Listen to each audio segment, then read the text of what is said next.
ইমন ঢাকায় বাস হেল্পার। দিনভর চেঁচামেচি, ধুলো আর ক্লান্তি। গ্রামে থাকে তার মা, একাই। মা নিয়ম করে প্রতিদিন সন্ধ্যায় ফোন দেয়। একই কথা, বাবা, ভাত খাইছিস তো? একদিন মা ভুল করে অন্য একটা নাম্বারে কল করে। ওপাশ থেকে এক অচেনা মানুষ ভদ্রভাবে বলে, ভুল নাম্বার আপা। মা লজ্জা পেয়ে ফোন কেটে দেয়। সেদিন আর ইমনকে ফোন দেয় না। ইমন ব্যস্ততায় খেয়ালই করে না।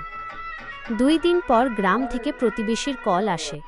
কণ্ঠটা ভারী, ইমন, তোর মা স্ট্রোক করেছে। হাসপাতালে নেওয়ার আগেই ইমনের বুকটা হিম হয়ে যায়। সে ছুটে বাড়ি যায়। মায়ের ঘরে ঢুকে দেখে পুরনো ফোনটা বিছানার পাশে পড়ে আছে। স্ক্রিনে শেষ ডায়াল করা নাম্বার একটা ভুল নাম্বার। ইমন বুঝে যায় মা শেষবার ছেলেকে ডাকতে চেয়েছিল, কিন্তু ভাগ্য কলটা কেটে দিয়েছে।